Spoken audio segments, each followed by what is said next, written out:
Want to become an elite level athlete? Well, look no further. The Reclaim Your Throne Elite D1 training course is all you need to take your performance from subpar to the creme de la creme of athletes all around the world.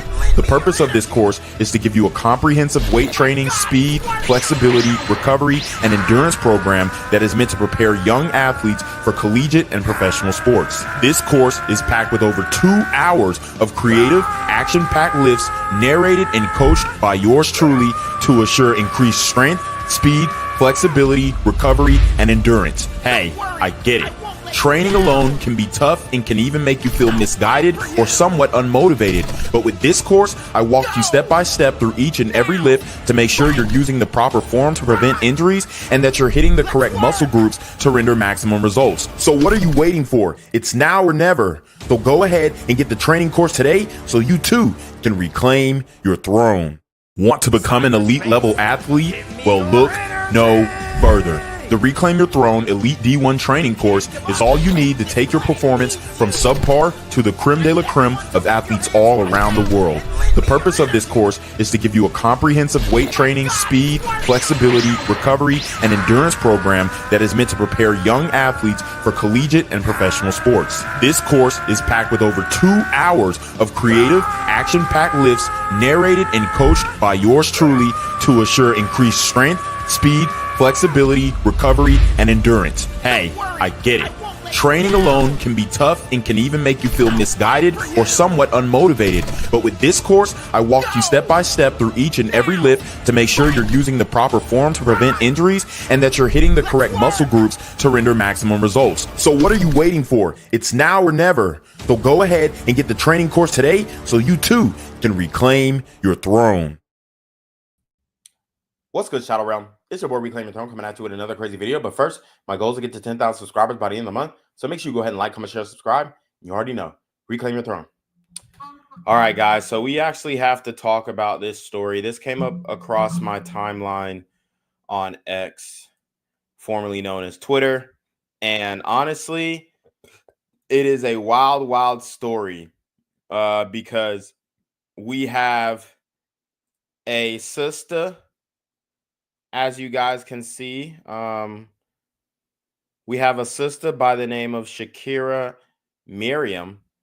So if you guys are looking at the thumbnail, you'll see who exactly we're talking about. And, you know, this woman, she is on TikTok. She has 177,000 followers, 9 million likes. So it's safe to say that she's really got motion on TikTok. Looks like from her previous videos, the algorithm is pretty much favoring her. Every other post gets over 20, 30,000 likes views. So, you know, she's doing well on TikTok, which I'm not hating on. But it's just very interesting to see, you know, exactly what has happened. Very interesting to see what's happened to her platform on TikTok. It looks like she is going straight after the colorists and whatnot, going after colorism, going after the hate she receives online. But the hate that people receive online is kind of par for the course. You have to take it as it comes. Just as many positive benefits that you get from being a public figure could also bring negatives as well. So what we're going to talk about today is Shakira Mariame and her battle with colorism, or battle against rather colorism, black men, and just the overall diaspora wars that's going on in the black community right now. I think it's very interesting to talk about. So if you guys are watching on TikTok, you're not going to be able to see the screen shares, unfortunately, but you can go to the YouTube to check it out. And we will shortly end the stream on TikTok and transition everything to YouTube once we've got that number of viewers that we like to see. So let's talk about it as the kick ads start popping in the chat, right? The kick ads start popping in the chat. They're like, are you tired of streaming to 0 people? Yeah, I am. So push a nigga in the algorithm. Stop sending these bots to have me click a link and then try and join some fake follower train bullshit. Just push me in the algorithm. That would be greatly appreciated. So we're gonna go to Shakira's Instagram. She's blowing up on Twitter right now over a controversial TikTok that she made, but I actually want to speak about her Instagram really quickly to kind of give you an idea of what she's got going on. She says she has 200K plus on TikTok, but she only has 177,000 on TikTok. So that's kind of what we're looking at here. And as we look at her page on Instagram, very particular, very put together. As you can see, she's definitely pushing the HBCU. Looks like she graduated from Temple University. Is Temple an HBCU? No, it's not an HBCU. So she graduated from Temple. So congratulations to that. Pretty much dolled up as you would assume most women would be on social media, presenting the best self. And then I guess TikTok is where she gets more real. As you can see, activist posts posting about colorism. And she says colorism's relation to capitalism and health conditions. And she's posting a whole article um, that was published in 2018. Somebody asked me thoughts on Vegan Gain's divorce from his husband. That's hilarious. Y'all still are bringing up that beef, that fake beef between me and Vegan Gains. It wasn't a real beef. He had problems with my TikTok. And I mean, he was, pretty much having intercourse with his wife on OF. So that was pretty crazy. I appreciate the gifts, Sneed Chad. Appreciate the gifts, the roses.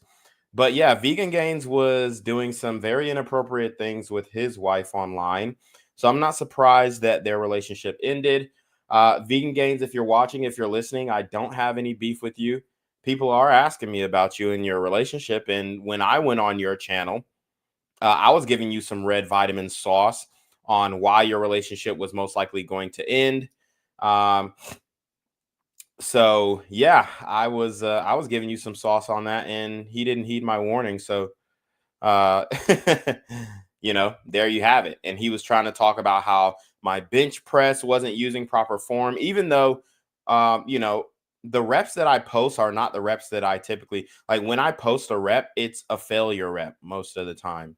Uh, because I post my failure. So I'll post a failure rep, and he's like, your bench form is looking horrible, and I'll out bench you. And then he ended up getting a shoulder injury or some sort, so he couldn't really, lift. And I was trying to have a live stream lift off, and he didn't accept the challenge. He just stopped replying to me all in all. So I just like kind of deaded it. I was like, okay, that's a W for me because I made you stop replying. And like I said, it wasn't a beef. I actually liked him. I had a great conversation with him. The first conversation we had, it was hostile. He was trying to call me stupid and say, "Oh, you're a bitch," and all this kind of stuff. But obviously, things that his Canadian ass would never say to me in person. But we went back and forth. But then we got on a more civil, live stream. We had a good conversation. So I have no animosity toward Vegan Gains. I wish him the best. I hope that he ultimately, I mean, I don't hope he gets back together with his wife unless that's what he wants. But I hope he finds happiness. He definitely came off as very sus to me. Respectfully, he came off as sus to me. So I mean, that was just, I mean, no disrespect, if that's what he wants to do. But I really didn't see. I mean, you're letting your wife go online and I mean, play with herself, for lack of a better term. You're not a real man to me. So he is like the D-list Adam 22, basically. The light skin or the mixed Adam 22. Shout out to Laura's Den on Kick. She says, "Damn, your hair looks so cool. Are you reading chats?" Yeah, I'm reading chats.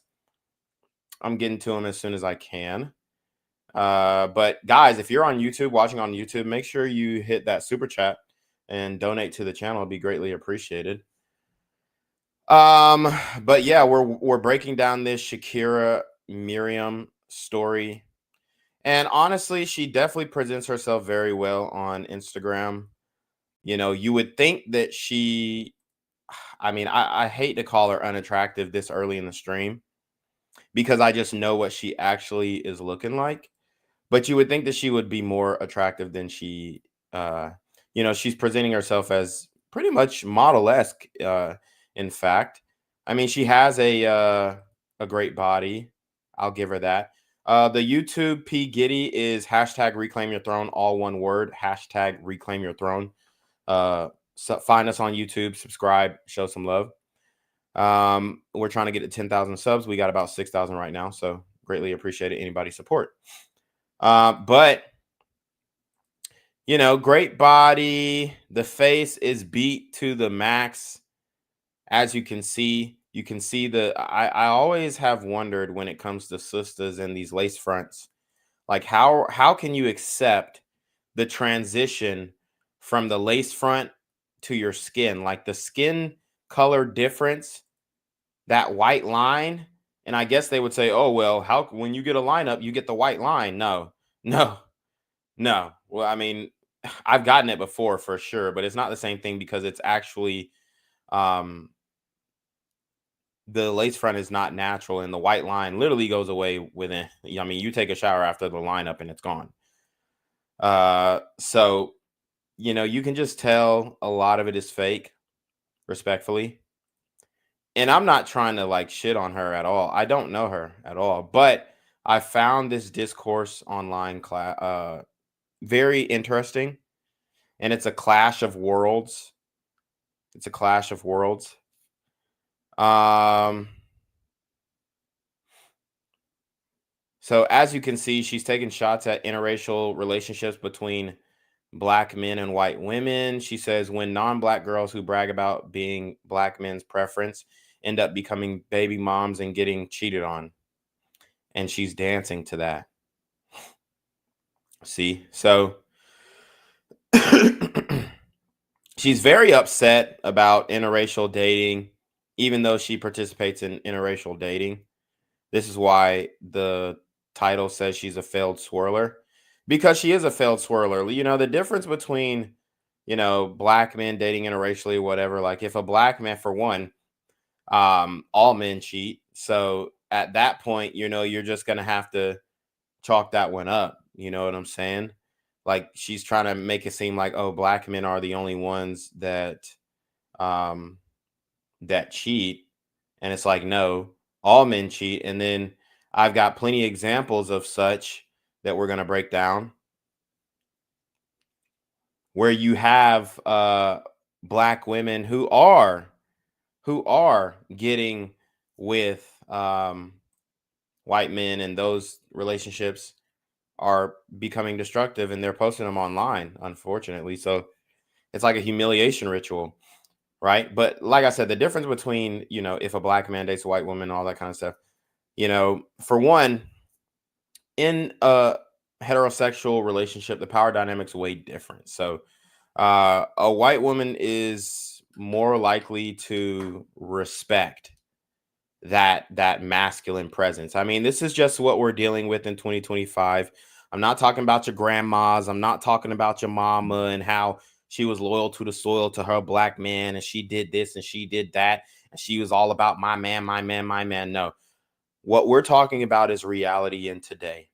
And today, black women don't respect black men specifically. I would say most women don't respect men in general, but black women actually respect white men more than black men on social media and in person. I mean, you can use your anecdotes or you can use what you see online, but I mean, pull up to any drive-through, and you are a black man in a relationship with a white woman, you're going to get shade. You're going to catch smoke. You're going to catch attitude. And I'm not saying that they're not giving everybody attitude, but they're giving a very specific attitude to your union. Whereas if it was a reverse relationship, a black woman with a white man, obviously there's way more acceptance in that. And, not only are you getting backlash from black women, but you're also getting the backlash from white men as a black man dating interracially. Whereas if you're a black woman, most of the time you're not even getting backlash for dating interracially. As you can see with the Nick and Alandria relationship, you have Nick Alandria from Love Island. They're getting a lot of praise online, which I mean, I don't really have a problem with, except their relationship is fake. That's the only issue that I have with it. It's obviously fake. Even when she was speaking on the relationship, she said she wouldn't move in with the man. I mean, if a chick's not gonna try and want to move in with you, she don't really like you like that. Especially if you got your own place in your own motion, a woman's gonna want to move in with that. But she doesn't really like him, so she doesn't want to move in with him. So here we have Shakira on her Instagram story. This is live Instagram story 20 hours ago. So, let's read the post first. Not gonna lie, the most underrated perk of being a good person is knowing that people feel dumber after fumbling their access to me. Whether they admit it or not, anybody that has experienced my energy has no choice but to admit I was solid, all love and light. So when I leave, I know I'll be missed. I don't need confirmation. So she says, so real bruh, someone tried to diagnose me because I said I don't miss people, but like I don't like no one be solid enough. I don't be wanting anyone from my past back in my life, but I know I'm a real one because everyone be wanting to access my energy again. Here's the thing, like, you know, the Ebonics is not going to cut it when you are trying to date interracially as a black woman. If you want that relationship to last, I mean, if you've ever been on X and even TikTok, I mean, you can see the animosity coming from a lot of these white guys online. And, to be fair, it could be Jeets. A lot of Indian men are online as well, giving animosity to black men, acting like they're white people and they're really Jeets behind the screen or behind the keyboard. Which, I mean, all these social media wars, race wars, whatever you want to call it, all of these things are fair in love and war. Your community must realize how to dominate the narrative, how to dominate the conversation. So, for example, the black community was getting away with a lot of shit because we were able to dominate the conversation. We were able to dominate, the narrative when after the George Floyd thing happened and after 2020 and the pandemonium and all that kind of stuff. So she's frustrated. Frustration. And here she goes. I'm really sad because nobody gets me, but Malik got me, but he's not here. Who the hell is Malik? I guess that's, a dead nigga or something. Malik got me, but he's not here. I wanted to send him an audio and I couldn't. And it's like he's just gone. I can't hear him say anything new anymore. I can't show him the things I want to show him. I can't give him the tea, like he's just gone. Okay, so I guess Malik was her man, and Malik sounds like a black man, but he's gone. Dead and gone. So maybe that could be the source of her frustration, her pain, and her quote unquote trauma. Shout out to CJ Musashi 87. He says, that's a fact.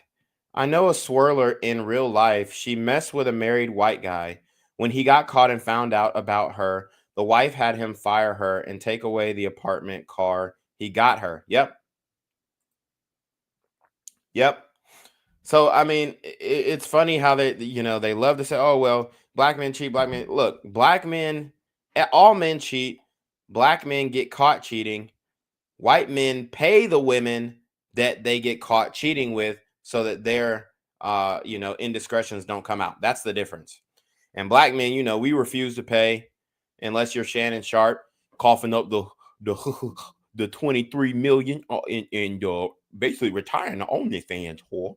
Okay, basically retired the OnlyFans bitch. But he coughed up the 3 milli or the 23 milli. So But she's so angry. She's so angry. And this is like another thing with the stereotype, unfortunately. I'm not saying this. I'm really not trying to, kick her while she's down, but it very much appears that she is walking into the criticism and these, um, the stereotypes that tend to follow Black women in the dating space. She says, "Today I really needed him, and unfortunately Malik is gone." And she says, "My message has always been the same." It looks like she's posting a message on Instagram. So let's listen up. We don't get love from majority of Black men. And majority of Black men don't want to make Black women wives. But the thing is, Black men don't listen. So when we communicate, there's always a disconnect. Because when Black women speak to Black men, we make ourselves very clear. We always chose y'all first. We always loved y'all. We always protected y'all. We always... All right, now I'm going to stop her there. Here's the thing. I believe that Black women, yes, they want to be with Black men. But this new generation, like when I speak about Black women, I'm not speaking about your grandmothers and our aunties and our mamas and like that generation, even though, depending on when you were born, they could be fucked up too. But I'm talking about the generation now, like the women who are young women now, who are in their 20s now. This is what we're talking about. So when she says Black women protected Black men, a lot of the Black women protected Black men rhetoric is for their own egos and for their own ascension into society. The quote unquote Black women protecting Black men narrative comes from their social justice work, right? Protecting Black men when they are getting profiled by the police, protecting Black men, but it's not it's not within the relationship. Okay. Within the relationship, they ain't protecting shit. You this nigga and that nigga and you ain't shit and all this kind of stuff.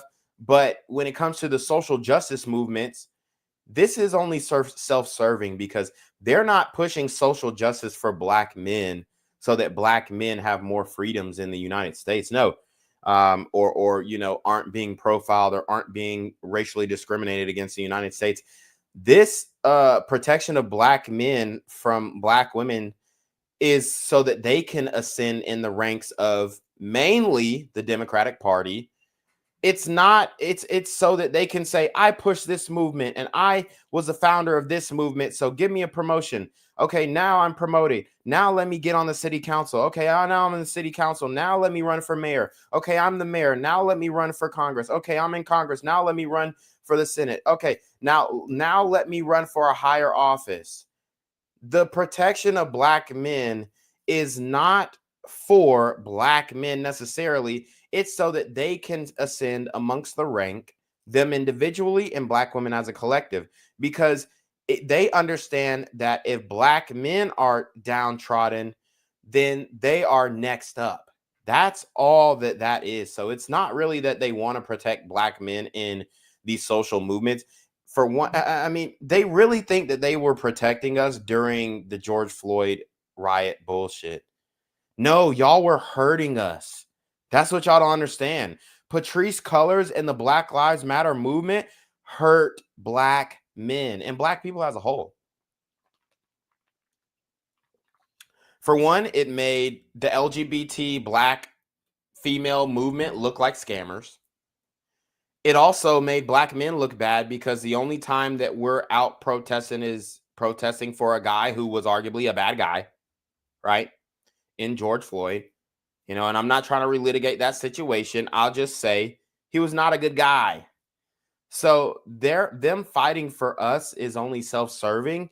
And then the causes aren't even legit. We fought for Black men. You mean you fought for Jussie Smollett, who lied about being attacked and hired some tether Nigerians to beat his ass?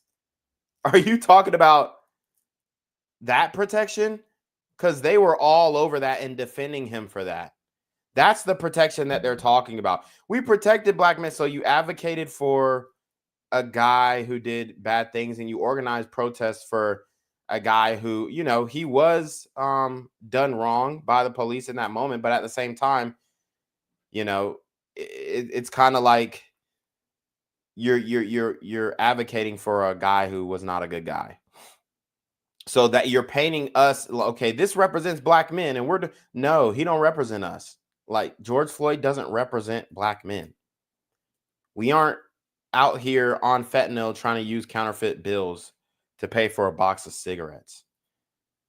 You know, so their advocacy for black men in many cases often hurts. Now, the older generation, they actually were putting together real causes. They're actually putting together fundraisers for back to school. They are actually putting together, you know, things that were legit, right? And putting together programs and getting programs funded for legitimate causes. And even some of those got obfuscated and just taken over. Okay, so, you know, we're not going to act like some of those movements didn't get infiltrated as well. But, I mean, I could go on a rant for days about this, but let's just listen up. Stood in protest for y'all. We care about y'all still. I told you it was about the protesting. Oh, my God. This is so crazy because black women really think they did us a favor going to the streets and causing riots on behalf of George Floyd. They really believe that they did us a favor. Don't protest for me saying that he's a representation of me, and that's the guy. He's our martyr. Hell no, man. Hell no. We protested for y'all.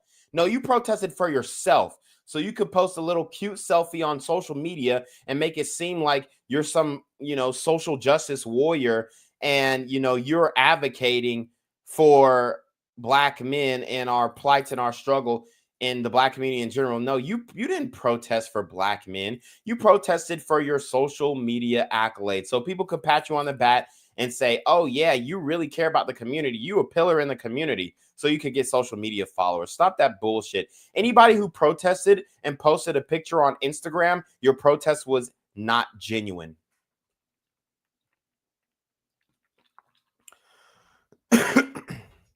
They really believe that they protected us by protesting for us.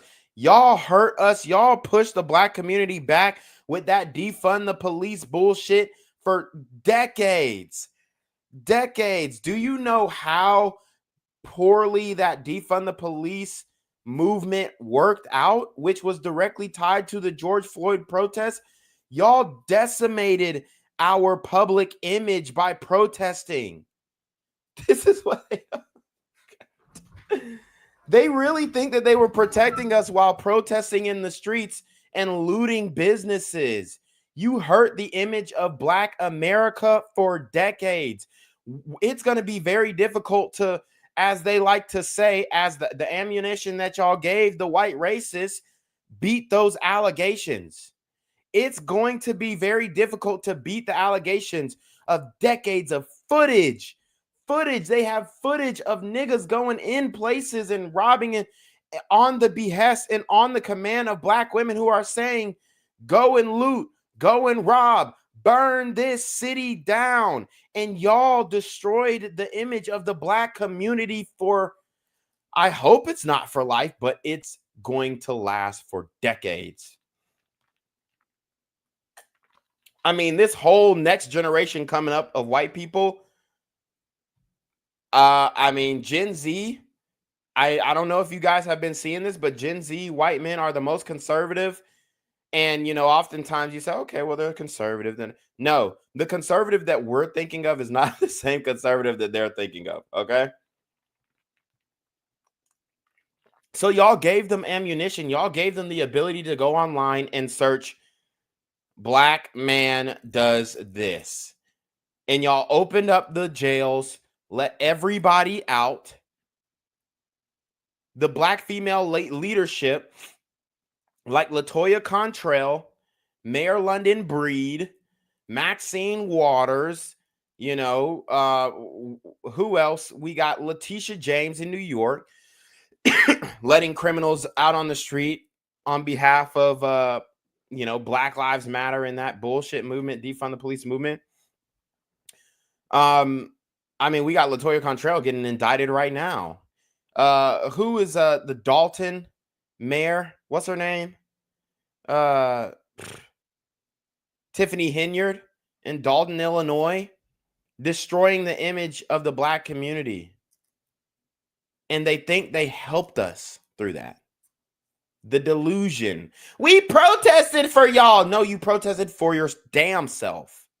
Even when y'all treat us like shit, and y'all like to gaslight us all the time and make us seem like we're That's every bitch favorite word, gaslight. Crazy for choosing other races of men. We're not. Like I said, I literally have zero issue. As a matter of fact, I encourage it. I invite it. I celebrate it. Right? Go do that. Just like they say, we don't care. We ain't missing the Black man who gone. We're not missing. We're not like it really doesn't faze us. Maybe the trolls on TikTok, but I guarantee behind those accounts, it's white dudes. It's little white kids, 13-year-old, 14 years old. You know what I'm saying? It's little white kids acting like they're Black, trolling you. That's literally what's going on. Crazy. You have been preferring other women over us for years. You've been trashing us for years. So the preferring other women over, I mean, here's the thing. When it comes to the preference conversation, I believe originally Black men did prefer Black women. But what happened was she loves to say Black men don't listen. Black men don't listen. No, y'all don't listen because we've been telling y'all natural is better. Natural hair is better. We would rather deal with you in your ugliest state. If that's natural, we'd rather deal with you in your ugliest state than this fake facade. Trust me. Than the facade of the blonde hair, the facade of the wicked lace fronts that leave that white line at your scalp when we know your hairline is at Stephen A. Smith level. We would much rather, deal with the OG image, like the Lupita look than this, because it tells me that you're trying to be something you're not. And that's what Black men care about. But we've been saying this for the longest. And we love the natural 4C hair when you grow it out. We don't like the bald shit. Even though I just mentioned Lupita, shout out to her. But we don't like the bald shit, right? So we don't like you done put this lace front in your hair and now your hair don't grow. You done permed your hair too many times and now your shit is pushed back. Now your hairline's on Stephen A. Smith.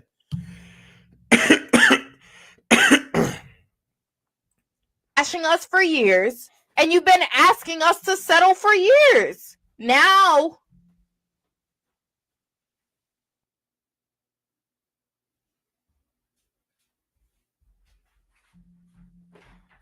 right, so hold up. Oh, let me pause it. All right. Oh, damn. Let me see. Let me fast forward through this real quick. She says, not gonna lie, I think I just had a huge spiritual awakening because I feel nothing. I don't know what's wrong with me, but right now nothing matters and nothing is real. And this week was my trauma show. That's the conclusion.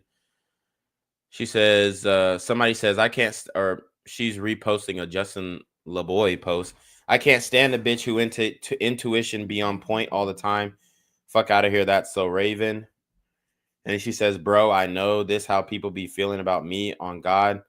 Like I said, you was witch. I knew what you was going to do before it came or before it became a thought, my friend. So, all right. This is how she's presenting herself online, And now if this was her natural self, like if she actually looked like that, then I would be like, oh shit. Like, she's actually pretty, but it's not.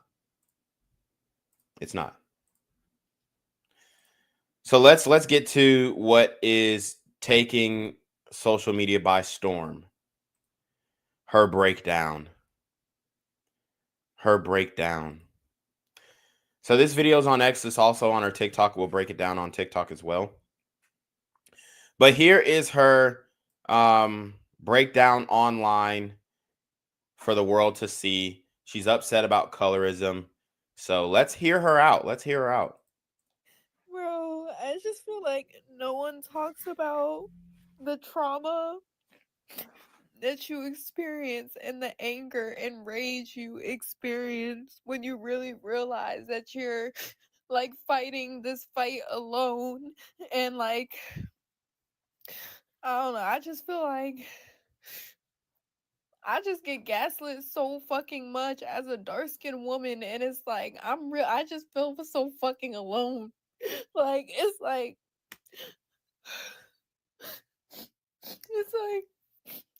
you try to talk to black men about it and you just get gaslit, or like they just join in on the fun, or like I literally today I experienced a situation where a black man went out of his way to try to provoke me just so I could act like the stereotype in front of white people. All right, now is this real life or is this online? Because we have to differentiate, because she lives a lot of her life online on the web. So a lot of this can be getting overlapped. Online, you don't know who's behind those accounts. Even if it looks like they have a public profile and they got pictures of themselves, you don't necessarily know it's them.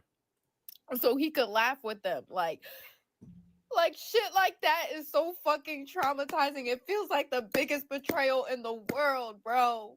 It really does. And then like So as you can see, she doesn't look anything like her Instagram posts. Anything. try to go to your black sisters, and then it's like you just get gaslit even more by the dark skinned ones and the light skinned ones. Like it just feels like a lonely experience. It just feels like. Here's the thing.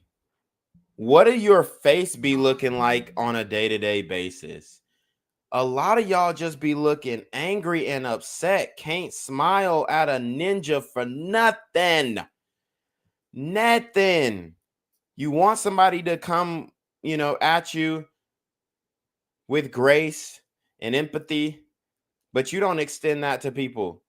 You're giving everybody the stank face, everybody the attitude, everybody the resting bitch face. And then you don't want anybody to like count you off or write you off based off of the way you're behaving. Like nobody stands for shit these days in the black community. Everybody just lets everything slide. And when you do stand for something, people make it seem like you're doing too much or you're crazy. Like there's probably gonna be people in my comments right now telling me that I'm crying for no reason, I'm doing too much, but I'm telling you, I'm so fucking angry. I'm tired. I'm tired of being the only one that actually stands for shit. The only one that defends myself. What does she stand for though? Making fun of interracial relationships between black men and white women? I mean, what do you mean? What are you standing for? Right? Like she tries to make her life seem like so glamorous online, on Instagram. But this woman is a ticking time bomb. And we're witnessing in real time her explosion. Any woman who cries on social media, just know that it's for attention. And yeah, she might really feel sorrow and sadness about this situation. But the moment she turned on that camera and turned it to front facing film camera, that's when your credibility just kind of goes out the window. Only got my back. Like when I have a whole fucking community that will not like. This shit is so fucking crazy. I'm just angry. I'm raged. I don't see what she wants out of the black community, because it looks like the black community is supporting her pretty heavily. She's got 100,000 followers on Instagram, almost 200,000 followers on TikTok. What more is she asking out of the black community? What exactly does she want from black men besides us to not date white women? Like, what is the real ask? I'm done. So she says she's done. As you guys can see, she's done with you ninjas. But here was her several months back. And people are bringing up her old posts, and we're going to go all through her TikTok and break it down. Right. Somebody tell me if I'm being a hypocrite or if I'm right. I feel like I'm right. So I was talking to this nigga, right? Boom. What did I tell you guys? Any black woman who is out here calling you a nigga, I was talking to this nigga, right? There you have it. She don't respect you. So that's the problem. You started off talking about I was talking to this nigga, and she's debating this brother about interracial dating. He calls her out about dating a white man before, and she doesn't like it. And he telling me how he don't think me and him could ever talk again because I dated a white man before. So I'm like, why does my past bother you? He's like, it's the fact that you even went over to that side. So I'm like, niggas be fucking for real right now. So I'm like, bro, it's more common for a nigga to be dating a white girl than it is for a black girl to be dating a white boy. But that doesn't matter though. Why would that even matter in your, like, this is the problem with these hoes, bruh.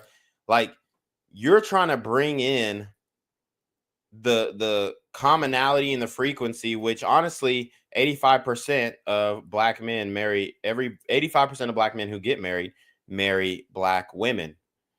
So you're trying to make it seem like just because, you know, black men date out more than black women, you know, and that we can talk about that later, but just because black men date out more than black women, now this man can't say, hey, I don't really want a black woman who used to date a white man because I just feel like, you know, she doesn't respect black men or she doesn't like black men, which is the exact same thing that black women will say to black men if black men date white women.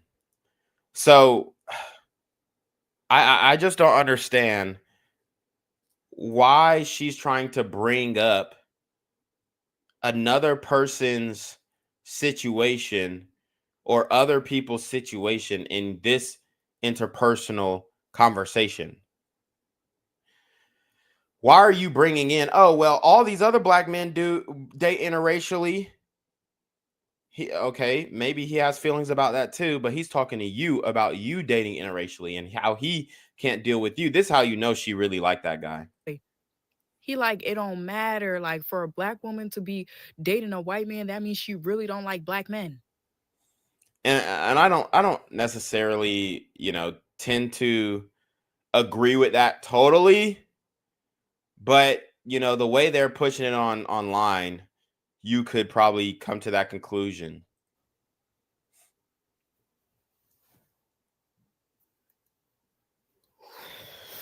Y'all, what y'all not gonna do is try to switch the narrative.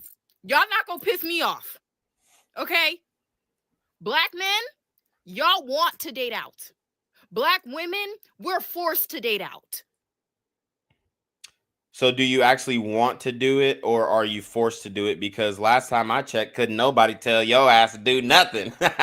Right? Can't nobody tell me to do nothing. Can't nobody make me do nothing I don't want to do. So are you forced to, or do you actually want to do it? Which, if you want to do it, I literally have no problem with it. Go forth and seek love on your own terms.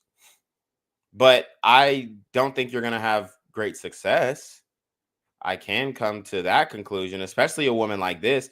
Now, if she was more soft-spoken, if she wasn't, you know, so wagging of the finger, attitudinal, all this type of stuff, yes, she'd have more success with white men. But I'm telling you right now, white men aren't going for that, right? They're going for the cutesy, mousy, squeaky voice white girl. And if there's a black girl, if they are interested in black girl, you know, that's the type of black girl they're interested in dating. Like, you know, you're not seeing the successful white men dating like the hood chicks. They're just not.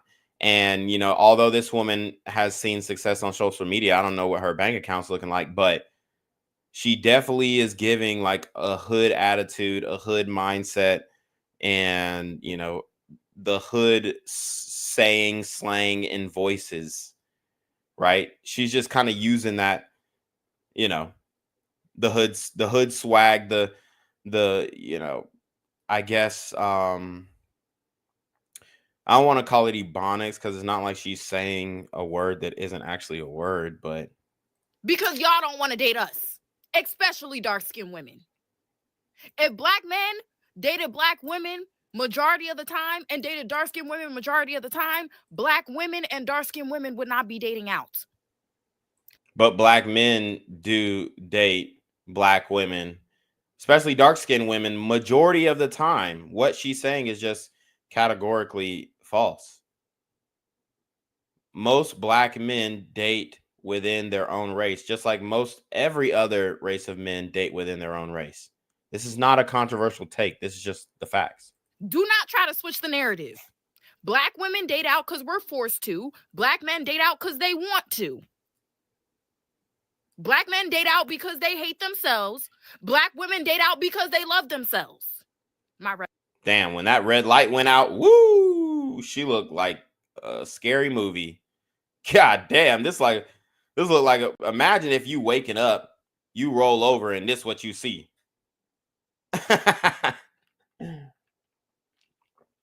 This is not pleasant. This is not pleasant. Okay? That's the problem. Red light just turned off. But I'm saying some real shit. She had to turn the light back on. Don't fucking switch the narrative. Don't piss me off. So, don't piss her off, guys.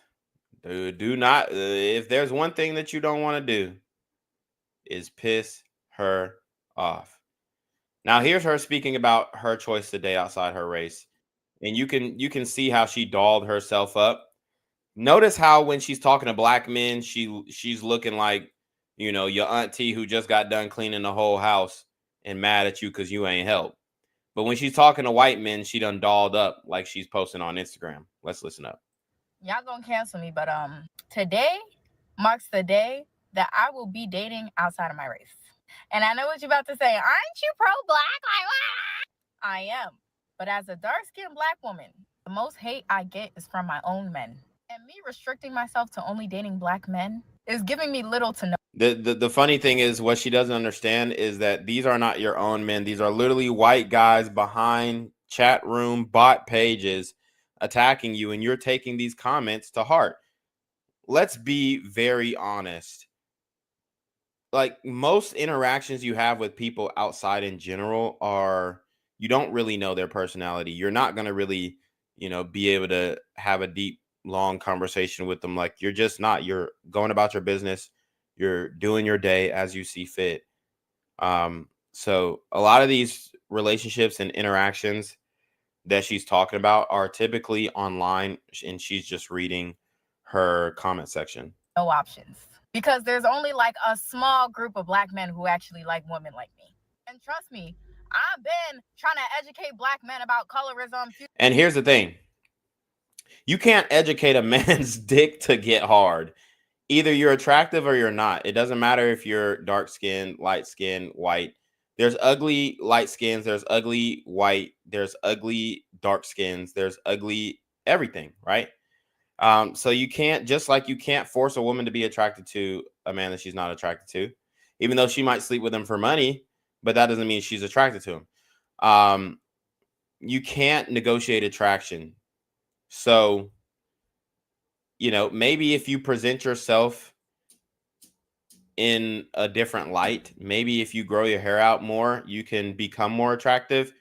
But this woman is definitely like a pretty much brick in the face. I give her a 3 in the face. And then the body is a 6. So what are ways that she can improve? Well, she can grow her hair out.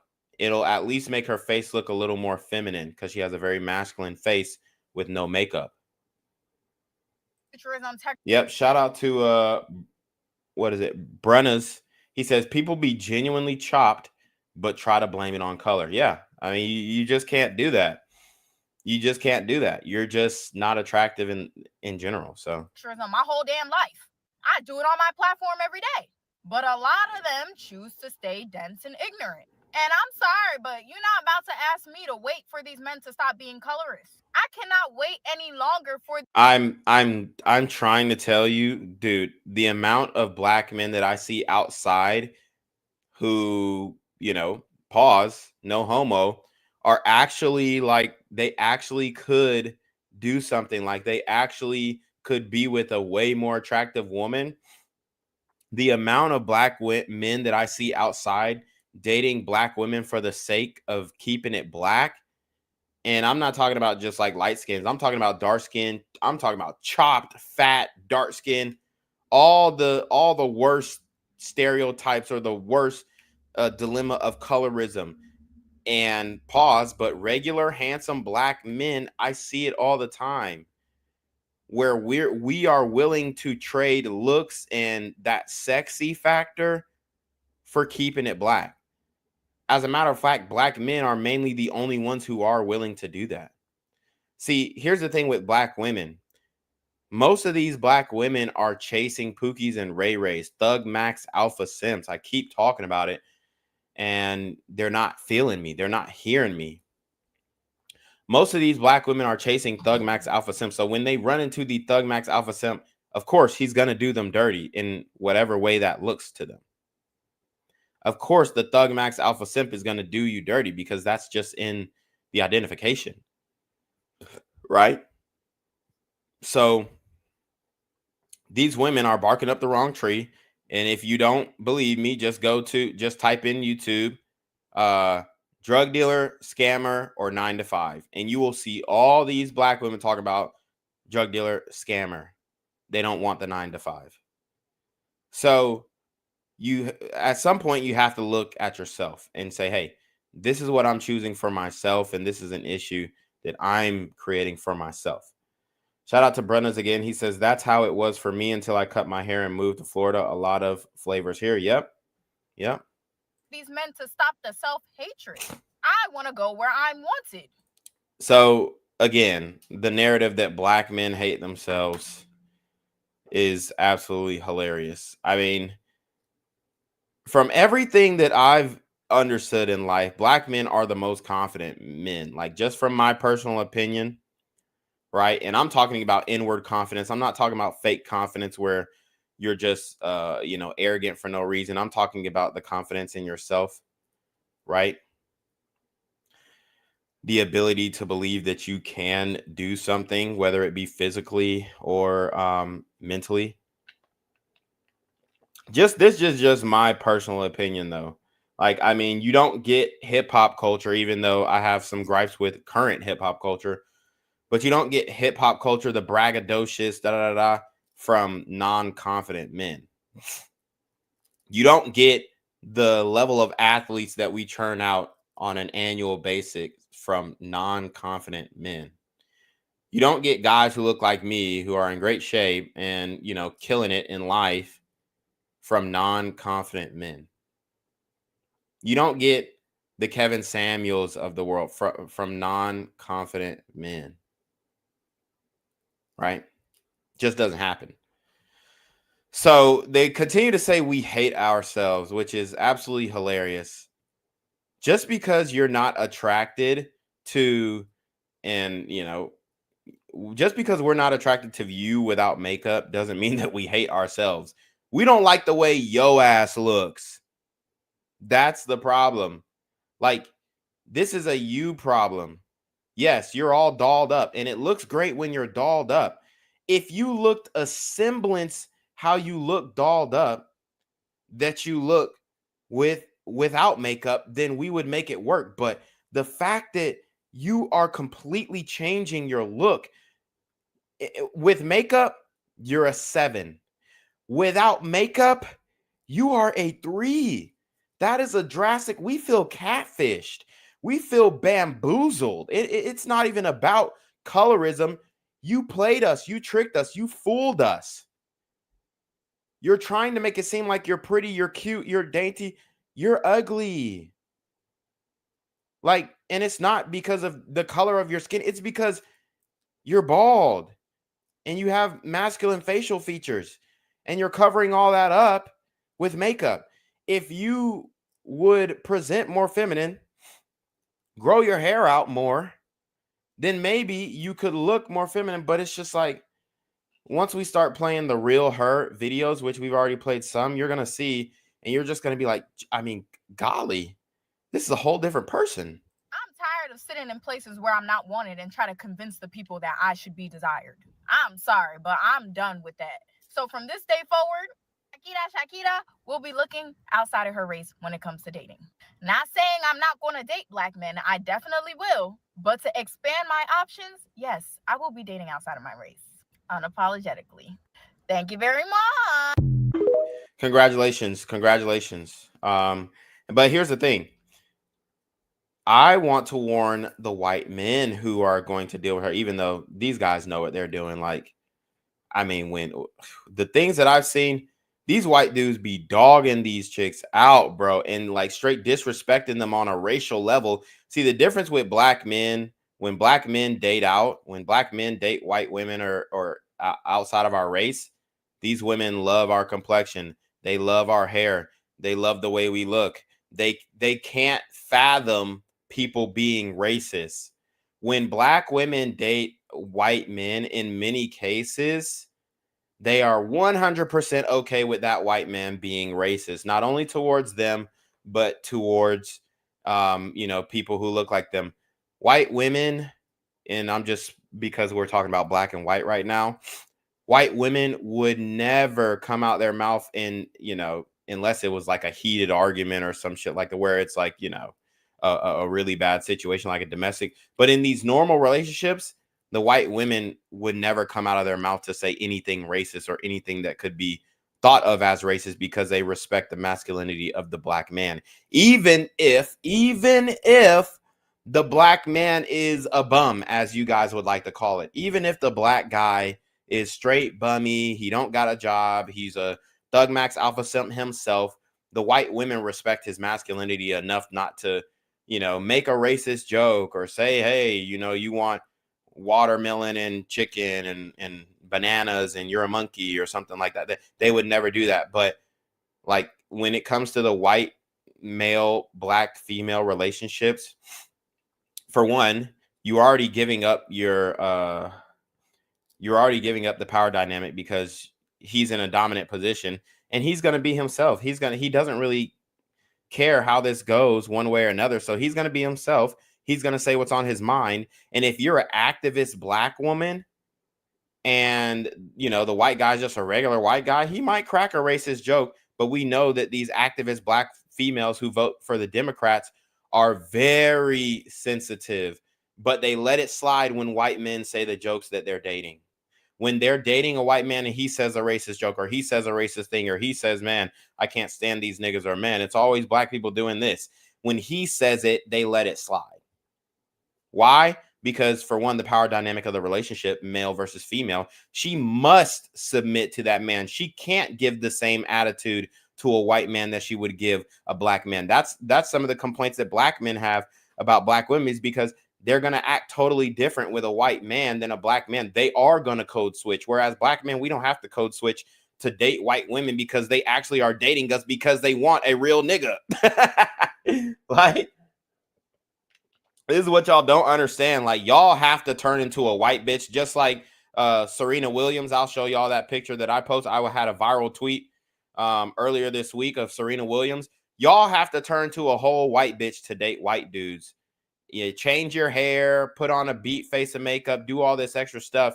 As black men, we don't have to do shit. We could literally be the Thug Max Alpha Simp stereotype and have massive success with white women, because they actually are getting with us, because like, that's the image of us that is presented online and on social media and on television, and they like it. That's the difference. Like, they actually are liking that shit. They're actually attracted to that. Whereas you're trying to make the man attracted to you. We don't give a damn whether she stays or goes. If she stays and she's an asset, we will reward her. But you're trying to get this man to like you. Whereas black men, I mean, for one, if you're a black man, you're able to date out. And I'm not talking about, you know, the stereotypical, oh, you're just dating the fat white girl. We all know that that narrative has been destroyed in modern day. Like, black men are getting some baddies in every field, in every direction. Like, when it comes to dating market, black men are getting baddies, period. So, and we're not having to change our opinion. If you're a white sounding black guy, as they would like to call me, they would like to label me, oh, I don't speak, you know, the Thug Max Alpha Simp Ebonics, so I'm a white sounding black guy. I don't have to change my personality to date a white woman, because at the end of the day, even I still have the physical aesthetic. I may not sound like, oh yeah, like you might hear me on the phone and you might, hold on, is this a white dude? Right? You might hear me on the phone and say that or feel like that, but it doesn't matter to them or not, because they're just looking for a guy that they like, that they vibe with, and they're looking for that physical aesthetic because they like the way that we look. Now, the personality comes with it as well, because, you know, you have that little seasoning, you got that sauce. We just gonna do shit differently. We gonna dress differently. We gonna put that shit on. Whereas white men aren't really putting that shit on. They're putting on the collared shirt and the khaki pants, or they're putting out, like, you know, putting on, you know, a t-shirt, going out, and with the khaki pants, they putting on a t-shirt, going out, getting drunk, t-shirt all wet, and y'all still dealing with them. Y'all still dealing with them because you don't require anything out of them, because you're assuming that they have money because they're white. When most of the time they don't have money, it's their parents who have money, and they're one mistake away from getting cut the hell off. This is what y'all don't understand. But she posted a picture of her and a white man who she was sleeping with. He wasn't her boyfriend at all. I mean, it's not a guy who loved her, not a guy who cared about her. He's just, he checked it off the box and said, yeah, I've been with a black woman before. This guy who she's with is not a guy who's actually committed to her. Right? So she says she stopped dating black guys, and then she goes, this guy commented, and she's replying to the comment, and he says, don't you like white men? Go cry to them. And then she said, I did, meaning I did go cry to him. And he said, stop it, guys. So he's telling the people in her chat to stop it. Okay, now let's look at this comment, because she was saying, oh, well, black men are in the comments and they're saying this and that. This profile picture, although you guys probably can't see it, this is not a black man. This damn near looks like Tekashi 6ix9ine. This is a Latina, Mexican, Hispanic, somebody who's trolling her, and she's attributing this troll to black men. That's the problem. That's the problem. She thinks everybody who has criticisms of her interracial relationship are black men. It's not. I promise you, the people who are calling you a monkey in your chat are white men. It's not black men. What the fuck?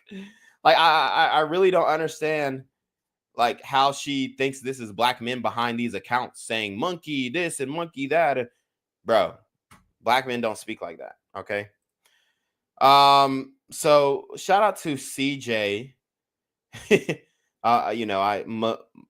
Musashi 87. I'm gonna just call you CJ. He says, that's a fact. I know a swirler in real life. She messed with a, oh yeah, well, I read this one. Once she had to leave the apartment complex, the white maintenance guy of the place, she took an opportunity to stay with him temporarily. I know he was knocking her off. He dumped her though. CJ also says, now she's back staying with her sister now. Online doesn't act like she wants a white guy, but in real, truly don't believe she likes black dudes like that, only if she benefits from them to be a simp. Majority of these heifers be deceptive chameleons. I'm speaking of the new generation of women full of bullshit. He also says, we don't give a fuck. Trust us. We're not losing any sleep. That's right. They going to send y'all back to the streets you came. Right. I mean, it's ridiculous because, like, for one, you're posting a guy who, one, you're not posting his face. You can't post his face because he doesn't even want his family to know he's dating a black woman. I mean, come on. You're not posting his face because he doesn't even want, his family or his fraternity to know he's dating a black woman. But she's posting this guy licking his neck as if it's a flex. This is not a flex, baby. I promise you. It's more embarrassing. I mean, everything she's doing online is embarrassing, but what you're doing right now is more embarrassing, sweetheart. I mean, let's just be honest. Stay your goofy ass off the internet. Take care of your mental health. Half of them online are mentally unstable. Get some help. Get some therapy. Yeah, I agree. Where are these heifers' fathers? Indeed, a big problem with these delusional shiesty hoes. Forced, they voluntarily made that choice. Get the fuck out of here. Right. Like, for one thing, like when they're dealing with us, you can't make me do shit. You can't tell me to do nothing. I ain't finna do that shit. Hey, babe, can you hit the dishes real? What the fuck I look like? Yo, goddamn maid. Nigga, hey, everybody know. Hey, shit. Everybody know if you've been in a relationship, you sitting here like, you trying to think of your grandma, you trying to think of your mama, you trying to think of your auntie. Look, man, I'm trying to treat this woman how I would treat my auntie and my grandma and my mama and all. And then you sitting there like, all right, I'm gonna just knock it out. I mean, I've seen it in real time.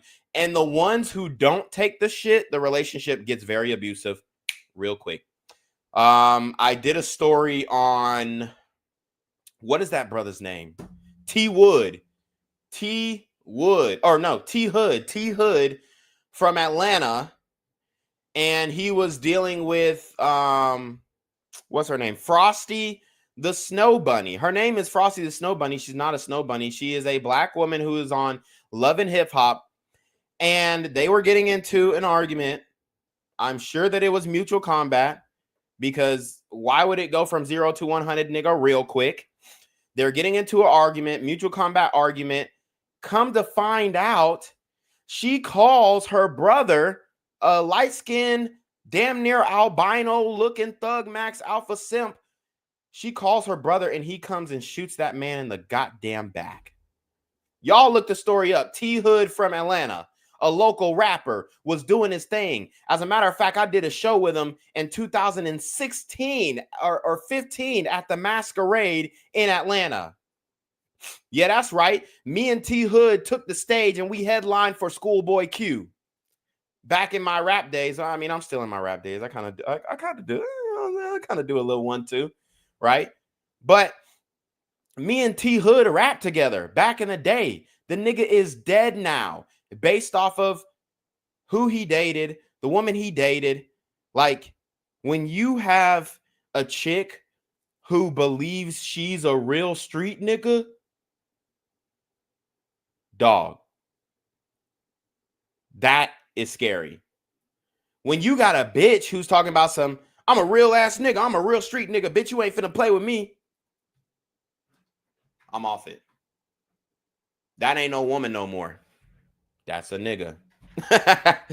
Okay.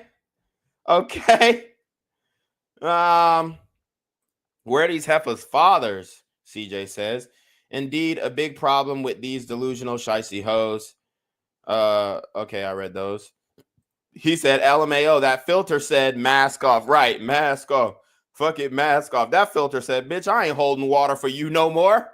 Show the real you. That filter said, poof, I'm out of here.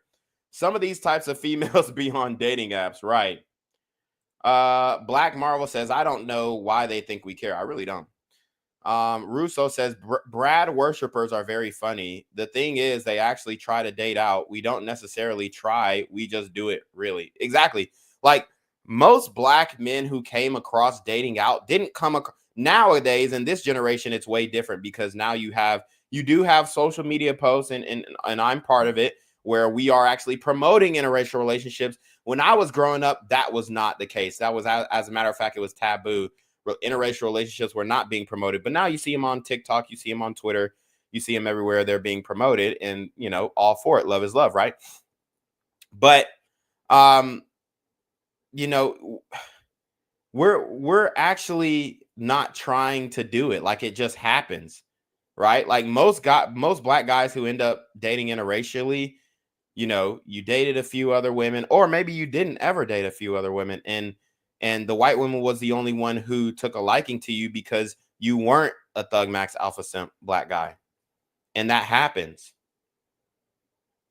Because if you're not a thug max alpha simp black guy in high school and even in college, then you're going to be looked over by black women. That's just the facts. Like, I really don't understand how people aren't realizing this.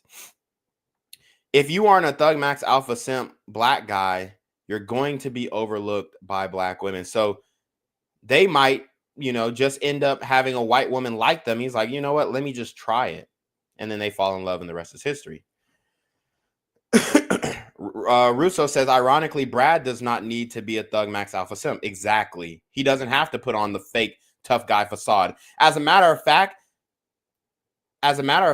like, they wouldn't even be turned off if their white guy got tried, like in the streets, like if he's walking down the street with her and then somebody just slaps the shit out of him, she wouldn't even be turned off by that. She would like defend him because she sees him as more delicate than even she is. This is what people don't understand about that racial dynamic. She sees him as more delicate than even she is.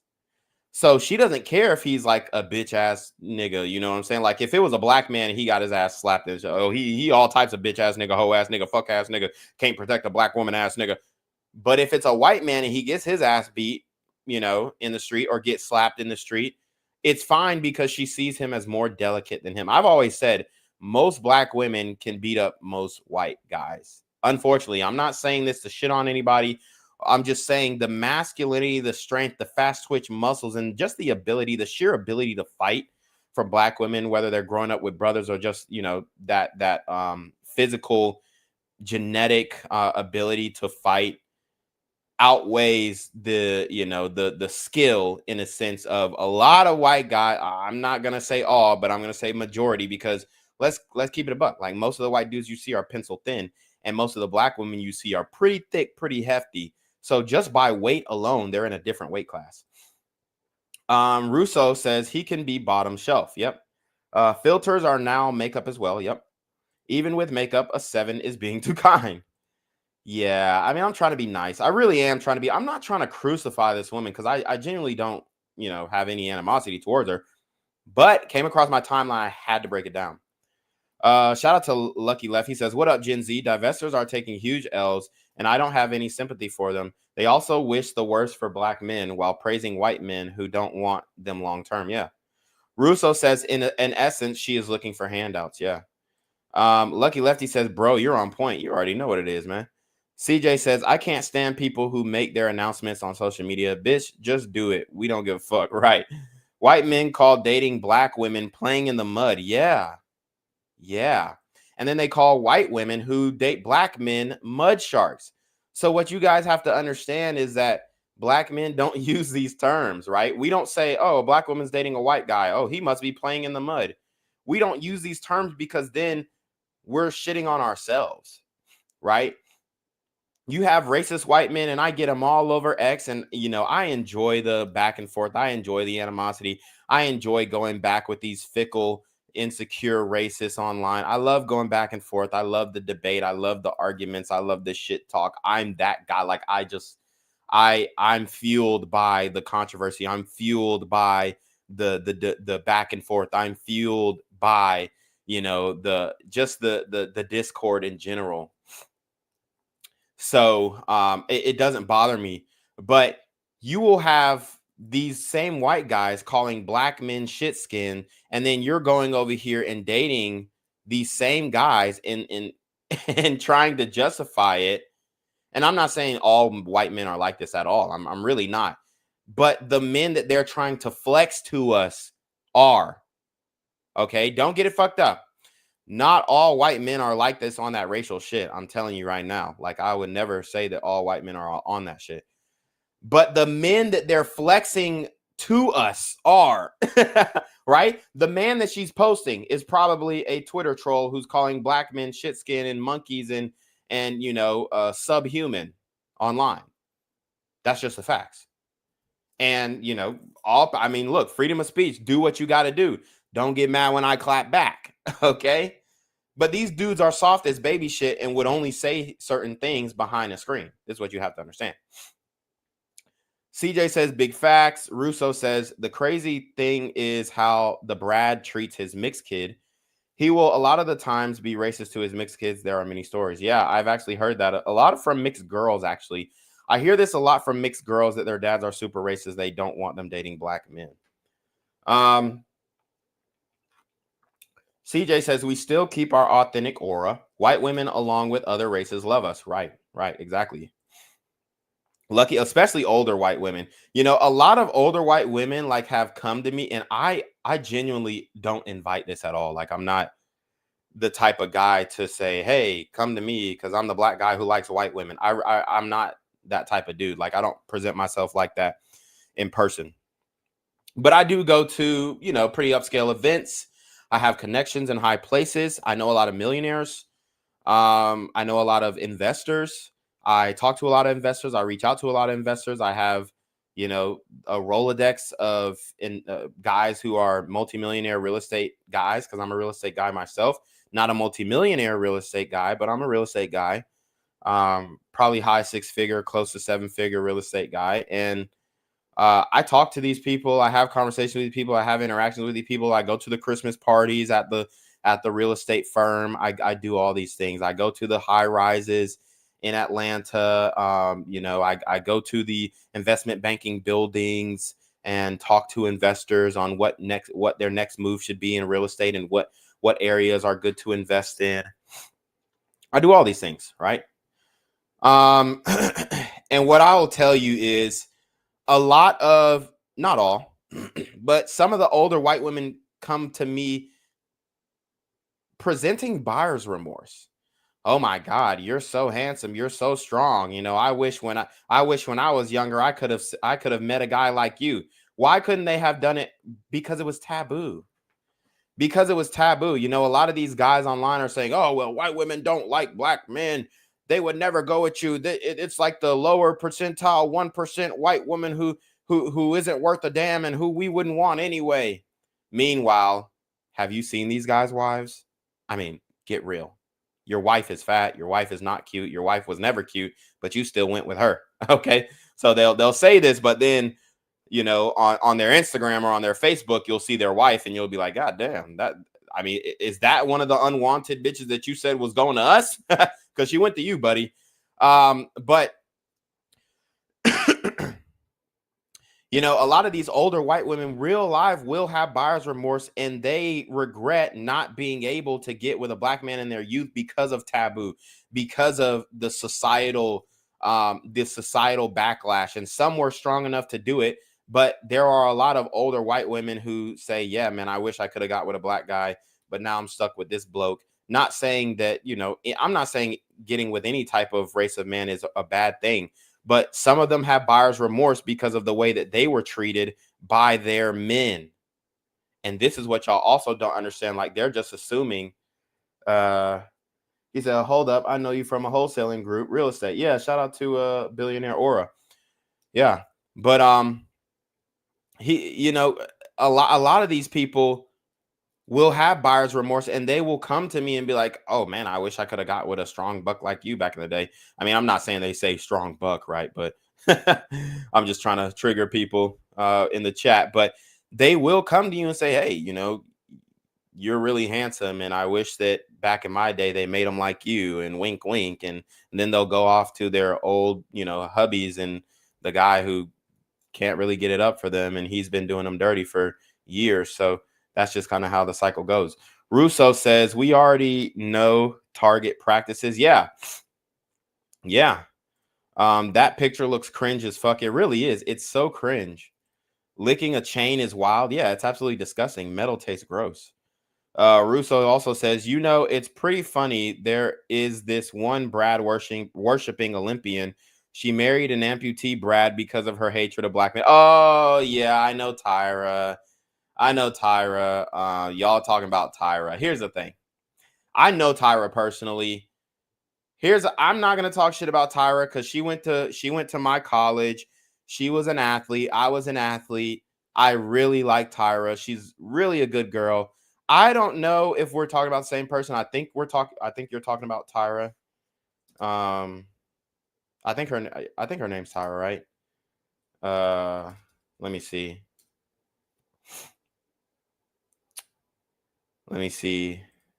But yeah, I know who you're talking about. I don't know. I don't have any evidence that she hates black men. So I'm not going to say that she hates black men. But I do know who you're talking about. I went to college with her. Or Tara. Yeah, I think it's Tara.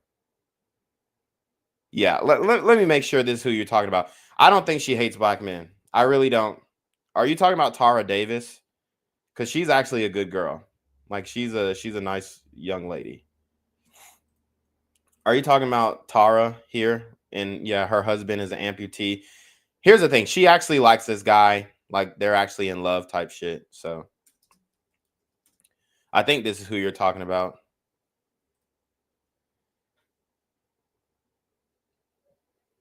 Here's the thing though. She did hyphenate her last name.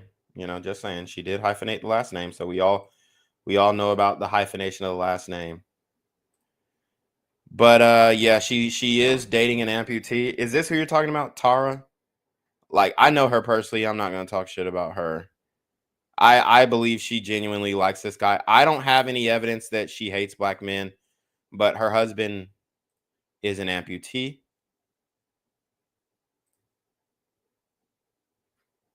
As you can see, husband is indeed a double amputee. I don't know. Yeah, so he's running a 10.76 as a double amputee. Pretty good. So I haven't seen any evidence that she hates black men. So I'm not going to say that she does. I know who you're talking about though, and I know people like to use them as an example of whatever. But I wouldn't say that she hates black men. I don't know. If you have any evidence of her saying she hates black men or insinuating that, then we can go ahead and talk about it too. But if you want to make the point that she lowered her standards for a white man versus getting with a regular black guy, then I can totally agree with that. Champ Carr for Life says divestment and swirlers would go out with a Nick Fuentes or any white supremacist because they share their views and they want to breed their own race like they do in Latin America. Yeah, 100%. That's why when Nick Fuentes went on the Fresh and Fit podcast with the all black woman channel or with the all black woman panel, they took a picture with him and they were lusting after him like real live white zaddy, let me eat your ass type lust. It was it was actually pretty pathetic, honestly. Russo says, in essence, that reality is the root of their racism is inferiority and insecurity. I mean, even in UFC, Brad carries no weight in the fight game, right? He said, yeah, I am. That's her. Oh, okay. Russo, if you have any evidence of her not disliking black men, show it to me. I know her personally. I went to Georgia with her before she transferred to the University of Texas. She was nothing but kind to me. She was nice to me. You know, I literally like hung out with her multiple times. And, you know, we had a whole athlete group where we met in the at the rec center and we played basketball and we, you know, did, you know, little rec events and stuff like that. Guillory says most divestors hate black men, though. Yeah, I mean, I'm not saying that most divestors don't hate black men. But what I'm saying is Tara specifically, I wouldn't say that she hates black men. Right? I wouldn't say that because, I mean, I also know a couple bros who, you know what I'm saying? I mean, I ain't trying to, oh, he said, okay, well, from what I saw, all of her exes were Brads too. Yeah, her exes might be Brads, but you know what? Let's just say I know some brothers who don't went up through there. You know what I'm saying? And I'm not trying to start nothing. And you know, my words are meaningless, but let's keep it a buck. I know some brothers who don't. You know what I'm saying? I personally know some football playing dudes that I played ball with who hit while she was with the double amputee. Let's just keep it a buck. And I'll say that. I mean, that's just, I know niggas that hit. and they weren't white. So maybe she's with him for the look. I mean, I'm not saying that she doesn't. I genuinely believe they love each other, but obviously she, you know, she likes what she likes on the side too. So this is what y'all also have to understand. It's a lot easier for them to do that to Brad. Let's just keep it a buck. He said, I used to see her at track meets hugged up with other Brads when I ran hurdles. Okay. Yeah, I know some brothers that knock them ankles loose, baby. Yeah, I mean, that's just a fact. So, all right. So let's see if there's anything else on X. Oh, she's talking about pick me dark skins. They have a whole thread on this woman. Then we'll get to her TikTok. They have a whole thread on this woman. Then we'll get to her TikTok. We're an hour and 25 minutes into the video. Guys, if you are enjoying the stream, make sure you like the stream. Guys, if you're watching on any other platform other than my hashtag Reclaim Your Throne YouTube platform, make sure you go to hashtag Reclaim Your Throne. We're trying to gain 10,000 subscribers on YouTube. 10,000 subscribers on YouTube. Hit the Cash App, hit the PayPal, hit the Super Trap. As you can see, the Cash App and the PayPal are down there in the banner. The Super Trap is also down there. You can hit that Super Trap and donate to the channel. That will go to the new hard drive and new RAM firm, so I could speed up my desktop processing, right? So that we can increase the quality of the show. But y'all go ahead and like the video, share the video, comment on the video, and let's keep this conversation going. She wants to speak about pick me dark skins. Pick me dark skins. Now, this is who she really is. This is her real face. It's giving Lupita. And, you know, Lupita is like, you know, I mean, I'm not going to say Lupita is a bad bitch. She's just, you know, I mean, I'm not personally attracted to Lupita. I'm not personally attracted to this woman. And I just don't like the short hair. I don't like that the hairline is progressively receding. So yeah. I think the worst type of bitch in this world is a dark-skinned woman that will chime in on the colorism conversations and try to be a pick-me, like, oh well, I'm really attractive, so colorism doesn't affect me, or oh well. Yeah, and this is what you have to understand. The only people complaining about this colorism, in my opinion, are either obese black women or, you know, facially unattractive black women. She's got potential in the body. She's in shape, but her face is Chapo. I'm talking about El Chapo. So, you know, she could grow her hair out to make herself look more feminine. But, I mean, right now, I feel like I'm looking at what's that that center, Taka or Yaka? What's that nigga's name?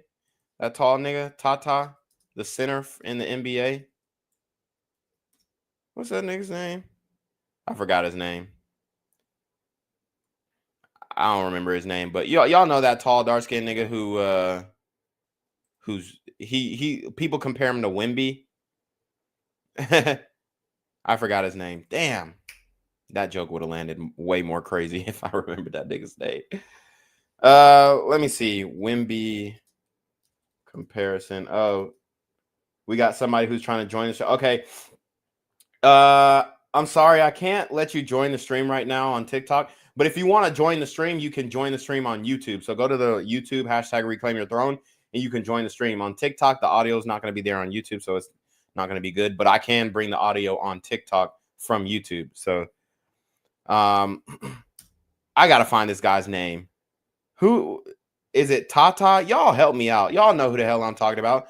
The tall, dark-skinned nigga who people keep comparing to Wemby, but he's trash, though. Oh, yeah. Bobo. My bad. I don't know why the hell I was saying Tata. Bobo. Yeah. I think that's, yeah, Bobo. Y'all remember Bobo. Her face is giving Bobo, nigga. So it's like, I could never, like, niggas could never really see it as attractive because she's just facially unattractive. Shorty literally looks like Bobo, nigga. Like, come on, dog. So I hate myself because I ain't trying to fuck with Bobo, nigga. Fuck it. I'll take it. I'll take it. I'll take it. If I hate myself because I ain't trying to fuck with Bobo, all right, bruh. You got it. You got it. You're winning the argument because I'm not going to fight you. I ain't going to fight you. But tell me she don't look like Bobo, nigga. Tell me she don't look like Bobo.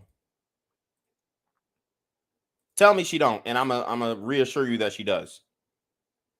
I don't see that, man. Shut the fuck up, bitch. They're not gonna fucking pick you anyways, bitch. At the end of the day. So she really hates black women who are attractive and aren't affected by colorism. And let me tell you what, if you're a pretty dark-skinned girl, you are getting picked quick, fast, in a hurry by men of all races, but particularly black men. Now, are you going to accept the pickings? That's the question, because they get chose on all the time. Don't let these hoes fool you. They get chose on all the time. Men approach them all the time. But if you're nasty to the man when he approaches, if the man approaches you and you say, "What the fuck you talking to me for, nigga? You ain't that. You ain't the football player. You ain't the basketball player. You ain't no trapped out thug max alpha scent with a $30,000 chain on. Bitch, be gone." If you are nasty to a man who approaches you, of course you're not going to get any type of man to choose you. Because who wants to be with that? Doesn't make sense. They're still not fucking picking you, bitch. You look dumb. You look dumb. You look dumb. Like, y'all are the dumbest bitches to walk on this earth. Like, seriously. Any dark-skinned bitch that ever tries to invalidate another dark-skinned woman's experience with colorism, you might as well just go hang out with. So just because she says that she doesn't experience colorism, it invalidates your experience. It shouldn't at all. What it proves is that attractive is attractive is attractive. Hot is hot is hot. If you're pretty, you're pretty, you're pretty. If you're not, you're not, you're not. And your goal is, as a dark-skinned black woman who is not as that pretty in the face, your goal is to get with and I know they're going to hate this. They're going to hate this. They're going to loathe this. They're going to despise me saying this, but I must say it. Not saying this out of animosity, not saying this out of hatred. I'm saying this to literally help your ass out. You must get with your looks match. Again, you must get with your looks match. Again, like Dr. Umar says, you must get with your looks match. Your looks match is Bobo. You do not deserve a man who is more attractive than you. Period. So the reason why she's single, the reason why she's upset, the reason why she feels like she's not being chosen, the reason why she feels like she's not being picked is because she is shooting out of her league. The men that you want are too attractive for you. Period.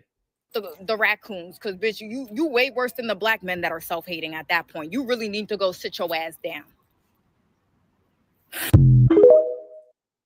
So get with your looks, Max, and you wouldn't have a problem dealing with colorism. Get with your looks match, and you wouldn't have a problem dealing with colorism. Okay? It's that simple. It's that simple. So we got the Twitter posts out of the way, most of them. I actually want to show you guys a post of another example of how, like, black women are accepting racism from white men. This is a black woman, an African woman in Russia. She's black, though. Like, I don't do the little diaspora. I mean, obviously, the diaspora wars is funny, and it's fun to call people tethers and say, you ain't FBA. It's fun. It's funny. But I don't really take it seriously. We're all black.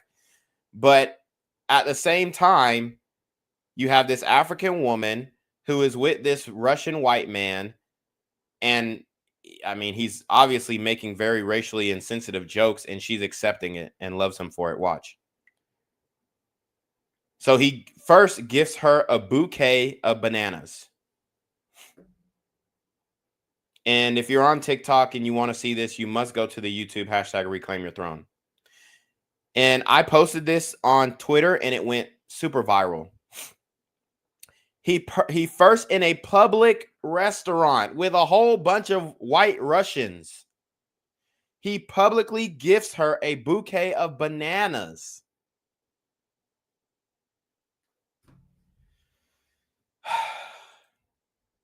Then he offers her a box of, it ain't even KFC.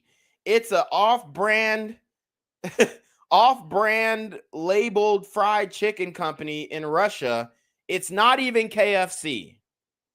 It's not even the Colonel's shit.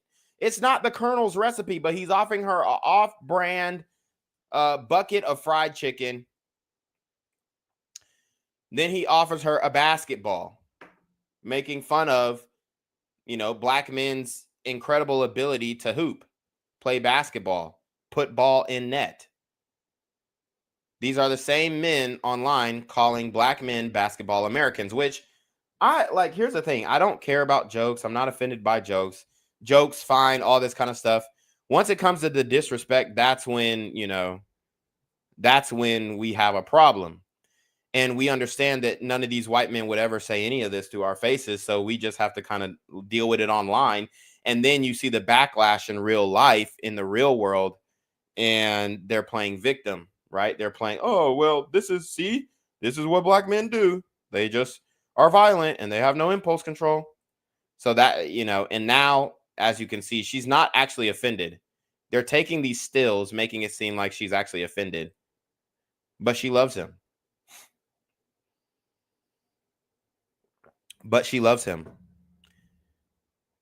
This is not even KFC. Look, it says Raw Sticks. It's not even KFC. It's the fucking Russian KFC. And she's leaning on this nigga like she loves him. Now, let me ask you this question. Does this black woman hate herself? Does this black woman respect herself?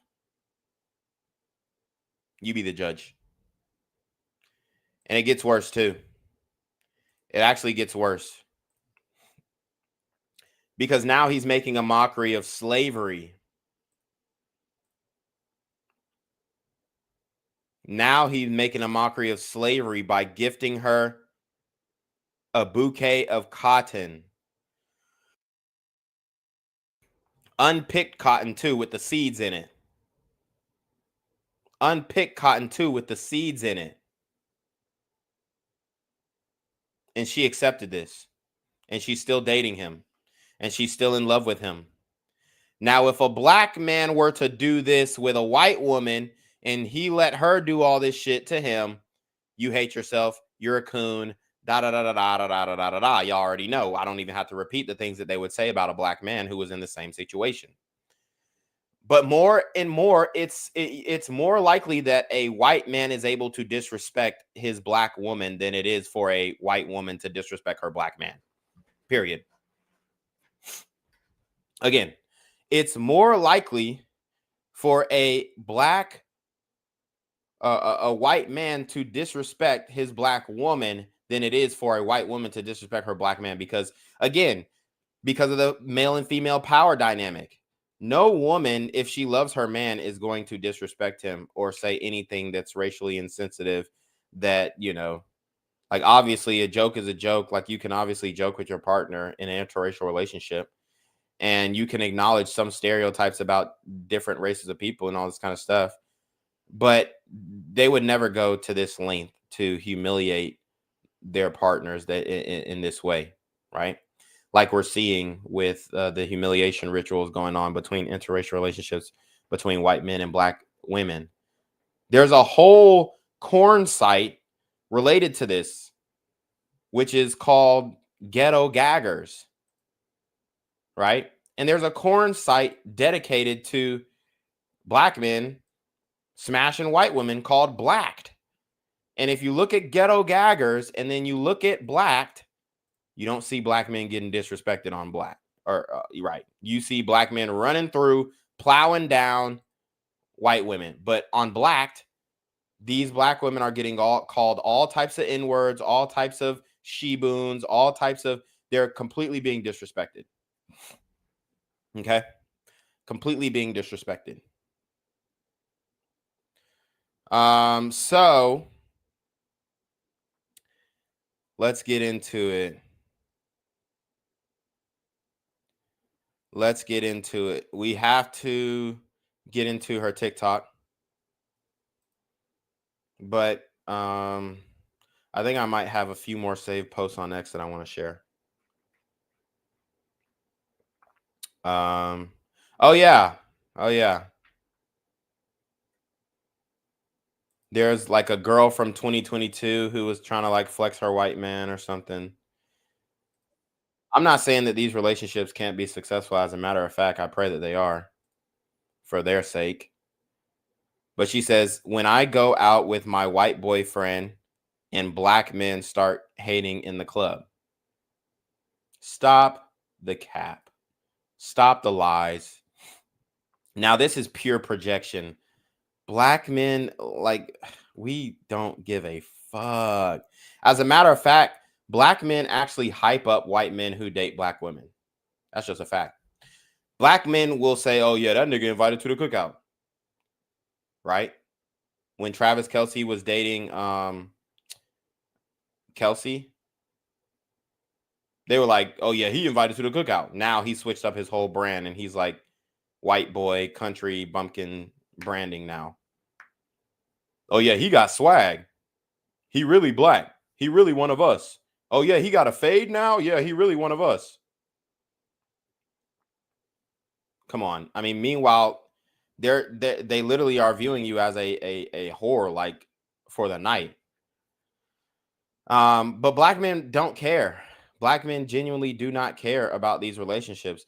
No black man is in the comments or, interjecting from this relationship saying, oh, you hate yourself, sister, or anything like that. They're actually upping these relationships, which I think, it's kind of simpish to do. But they're doing it out of code for their single mothers who might have had to fuck a couple white guys to get the bills paid.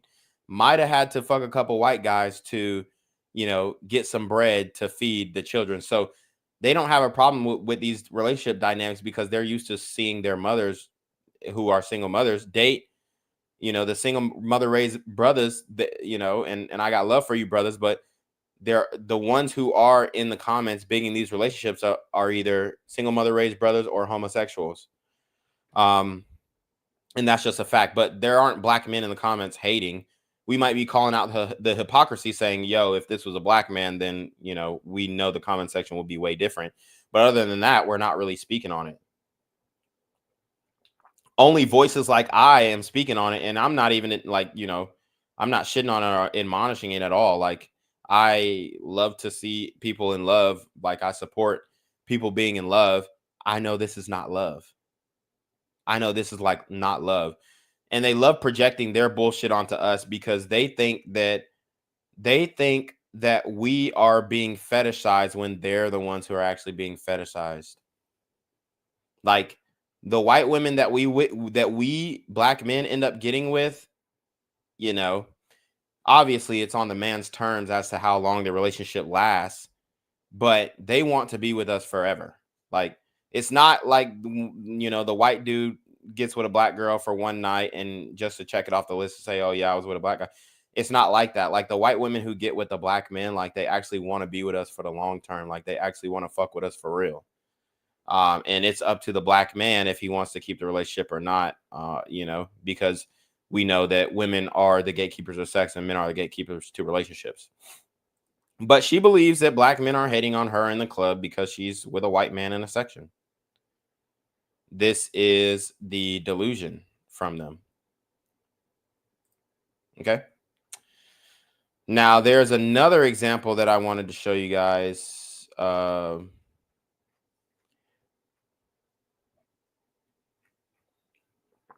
me see. I got to make sure I still got it. But I saved it. There was a sister. Yeah, so that was Shakira again, who was posting that. That was the same woman we've been talking about, and she posted that, and now the white man like ended up dipping, I guess. It wasn't even that they were in a relationship. They were never in a relationship. He hired her for the night. He was tricking. He wanted to fuck a black girl that night, and he did. That was it. Right? That was it. But yeah, so there's this other post that I had saved, which doesn't look like I actually had it saved. But hopefully I still got it. Oh, here's more of. Should I show you this video? Oh yeah, here's more of the black. She real live ate the bouquet of bananas too, y'all.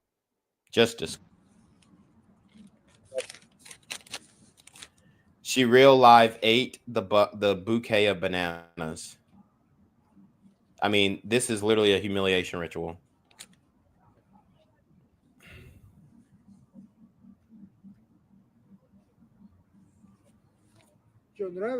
This is a humiliation ritual. Полезно, витамины. He said it has vitamins. Приятного аппетита.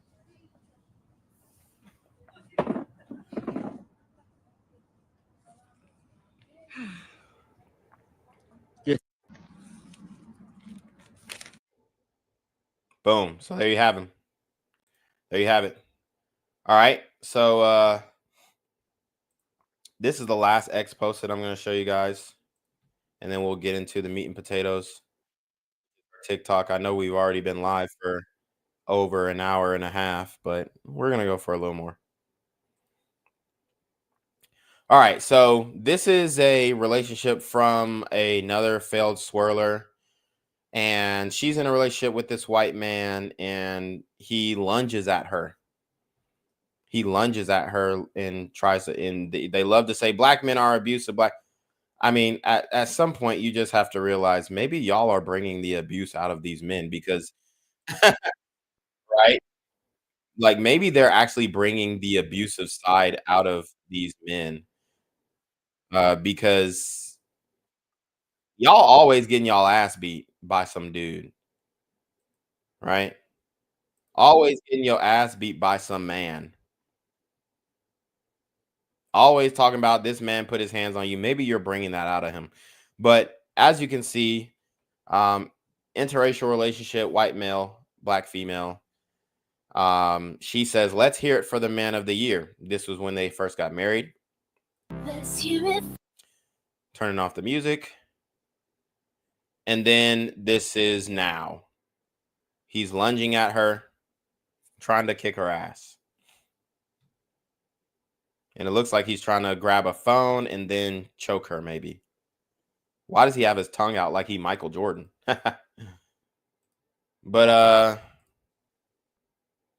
let's go to what actually happened and led up to this situation. Again, they're painting it as if white men are God's gift to earth and all this kind of stuff. And I'm not saying any man is different from the next man. I'm just saying like no man is special. All men deal with the same type of issues and temptations and you know, aggressiveness and whatever. It's just if you have the ability and the expertise and the experience to deal with those scenarios, that is what makes the difference. If a man has not really dated that many women, he doesn't know how to diffuse hostile situations. Therefore, you can tell this guy was probably one of those incels who are, you know, writing racist things in the chat, and he doesn't really know how to deal with women. But they swear up and down that these guys are just the best and they don't abuse people and they don't cheat and they don't do none of this. So let's watch the video. About what? She says in the caption, I could never kick him out because he'd have his story ready that I was a physical abuser. So how would he have a story ready that you're a physical abuser when we all assume that the man is also is mostly going to be abusive? So here she's already telling on herself and saying, okay, yeah, I most likely hit him. Here is him nonchalantly working out his story. Okay, if I start physical fights with you, you're obviously scared, right? It's like I get emotional. Are you shit. scared? Now, whose home is this? Whose home is this? Whose home is this? Oh, it's her crib. So remember that narrative of, oh yeah, we always supporting y'all. Y'all moving in with us. We ain't moving in with y'all. We always supporting y'all. We always supporting y'all. If I'm not mistaken, she's the one on the lease, and she's the one on the lease or on the lease, and he's living with her because he doesn't have his own space. And they swear that they're tired of struggle love and they're tired of dating bums. This guy doesn't have a fucking job. He's sleeping on your floor and you have no furniture in your apartment. But they swear I live in an apartment.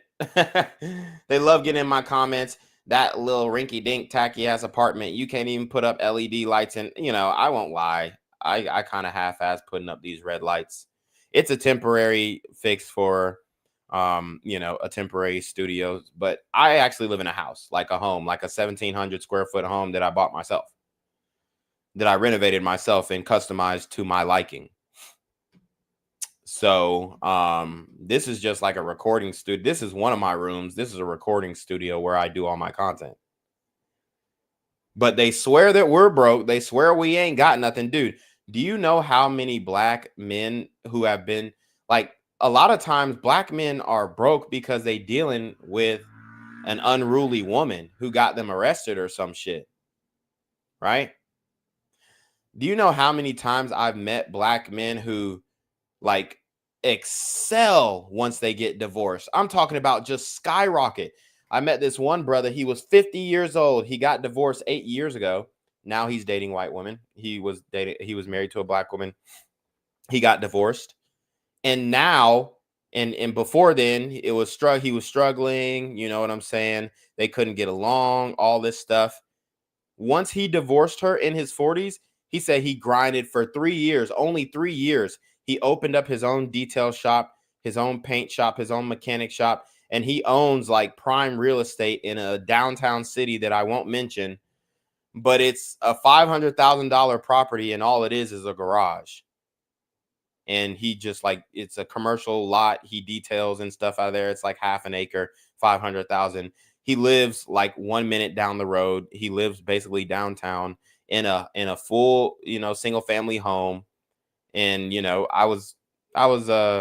we were in the talks about buying his house and his business, and it just fell through because he wanted too much, and that's fine. But he's traveling with his new woman, and she is a white woman, and she's in shape. And I saw the pictures of his old wife, and she wasn't in shape, and it definitely looked like some type of struggle love going on there. And he was a regular mechanic, and he was just day-to-day grinding. And he said he really couldn't focus on building a business because if he would have quit his job, she would have definitely left him and took half.